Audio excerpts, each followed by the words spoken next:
नमस्कार शेतकरी मित्रांनो, भारतात शेतीला खूप महत्त्व आहे. म्हणून येथील शेतकरी वर्ग खूप मोठ्या संख्येने शेती करताना तुम्हाला दिसत असेल. तर शेतकरी मित्रांनो, आज आपण गहू पिकाला कशाप्रकारे फुटवे वाढवता येतील, काय काय उपाययोजना करता येतील हे बघणार. तर शेतकरी मित्रांनो, असेच शेतीविषयक नवनवीन व्हिडिओ बघण्यासाठी आमच्या शेतकरी मित्र चॅनलला जर सबस्क्राईब केलेले नसेल तर सबस्क्राईब करा. तर चला जाणून घेऊया. शेतकरी मित्रांनो, गहू फुटवे वाढवण्यासाठी योग्य प्रमाणात झिंक मिळाल्यास गव्हाला जास्तीत जास्त फुटवे फुटतात आणि त्यामुळे उत्पादनात खूप मोठ्या प्रमाणात वाढ होते.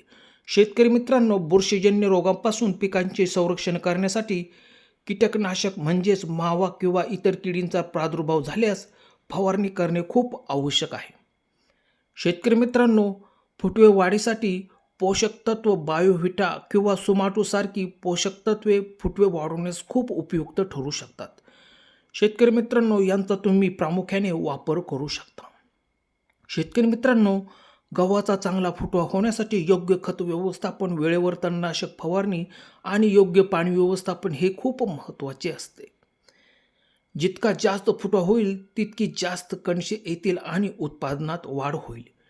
शेतकरी मित्रांनो, त्यानंतर पेरणीच्या वेळी एकरी 25 किलो नत्र, 25 किलो स्फुरद आणि 20 किलो पालाश देणे खूप गरजेचे आहे, जेणेकरून आपले पीक चांगले येईल. मित्रांनो, पेरणीनंतर 3 आठवड्याने प्रति हेक्टरी 60 किलो नत्र द्यावे. एकरी 10 किलो सूक्ष्म अन्नद्रव्य आणि 8 किलो सल्फर 90% प्रति एकरी वापरावे.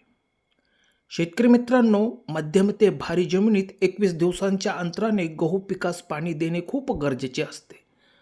पाण्याचा योग्य वापर केल्याने पिकाला चांगले फुटवे येतात.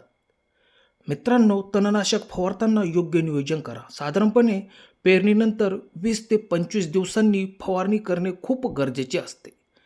शेतकरी मित्रांनो, गव्हाचा फुटवा वाढल्याने उत्पादनात साधारणपणे 25 ते 30% वाढ होऊ शकते. शेतकरी मित्रांनो, तुम्ही बघू शकता गव्हाचे फुटवे कशाप्रकारे वाढलेले आहेत. हे बघा, सर्वत्र खूप छान प्रकारे फुटवे आलेले आहेत. तर शेतकरी मित्रांनो, दिलेली माहिती कशी वाटली? दिलेली माहिती आवडल्यास आमच्या चॅनलला सबस्क्राईब करा.